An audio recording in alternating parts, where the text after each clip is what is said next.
Salut à tous, aujourd'hui on se retrouve pour parler de Quick Win en SEO pour un site e-commerce. L'objectif, que vous puissiez mettre en place des actions rapides pour gagner des positions. Pour commencer, je vous propose de parler de vos images et un petit peu de web perf. L'idée étant que sur les images que vous allez récupérer, vous pouvez essayer de diminuer le poids des images. Ça, c'est une pratique que vous connaissez tous. Ce que vous savez peut-être moins, c'est que vous pouvez utiliser certains outils comme Squash par exemple, qui permettent de gagner encore un petit peu plus, généralement entre 20 et 30%. C'est pas grand chose, mais sur l'ensemble d'un site, ça peut avoir un impact important. Vous pouvez aussi aller un petit peu plus loin avec vos images en modifiant les exifs. Les exifs, c'est un petit fichier dans votre image sur lequel vous allez pouvoir mettre un titre, des mots-clés et pourquoi pas des éléments de géolocalisation si vous voulez vous positionner sur un secteur spécifique.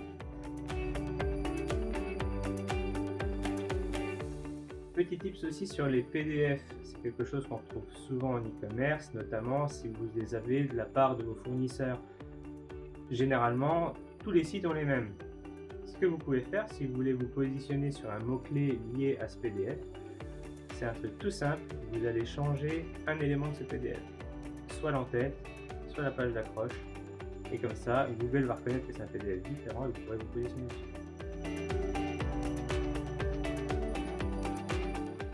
Les soldes, la période de Noël ou encore le Black Friday, vous pouvez être amené à faire des promotions sur ces moments spécifiques. Petit tips ici, plutôt qu'à faire une page tous les ans qui va jamais se positionner en référencement local, faites une seule page que vous allez mettre à jour au fur et à mesure du temps. Vous mettez les promotions au moment où vous en avez, vous les supprimez quand vous n'en avez plus en mettant un petit message en précisant soit une date, soit que les promotions reviendront bientôt, et vous gardez une page qui se positionne sur promotion plus votre secteur d'activité.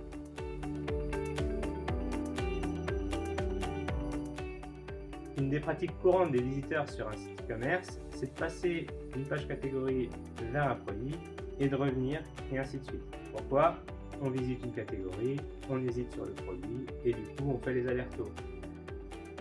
En web perf, on peut mettre en place ce qu'on appelle le Back Forward Cache. C'est un système de cache qui va pouvoir permettre à votre site de charger plus vite quand les utilisateurs ont cette pratique. C'est assez simple à mettre en place, ça demande un petit développement, mais quelque chose d'assez rapide qui vous permettra de gagner en temps de chargement des pages. Que ce soit sur votre homepage, sur une page catégorie, voire même sur les pages produits, vous avez souvent des blocs qui vont présenter d'autres produits. Sur ces blocs, on va retrouver souvent une image, un titre, peut-être une description et un bouton. Une erreur commune qu'on retrouve en e-commerce, c'est le fait d'avoir un lien sur chaque élément de ce bloc. Sur l'image, sur le titre et sur le bouton. En réalité, la bonne pratique serait d'avoir juste un seul lien pour l'ensemble de la vignette. Pourquoi on fait ça? Parce que le fait d'avoir plusieurs liens qui vont amener à la même page va diminuer votre page rank sur l'ensemble des liens que vous faites. Donc faites attention à ça, vérifiez-le, et si jamais vous avez cette erreur sur votre site e-commerce, remédiez-la. Les avis clients en e-commerce, c'est quelque chose d'ultra important. Et quand vous êtes au niveau d'un produit, vous pouvez avoir les avis sur ce produit-là. Une bonne pratique que vous pouvez mettre en place, c'est de créer une page avis plus le nom du produit que vous avez lié depuis votre page produit. Pourquoi? Votre page produit se positionne sur le nom du produit.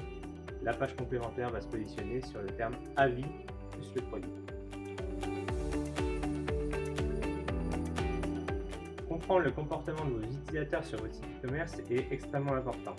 Pour y arriver, vous pouvez utiliser un outil gratuit qui s'appelle Microsoft Clarity, qui permet de faire des cartes de chaleur et des enregistrements de sessions qui vous permettront d'aller un petit peu plus loin sur l'analyse.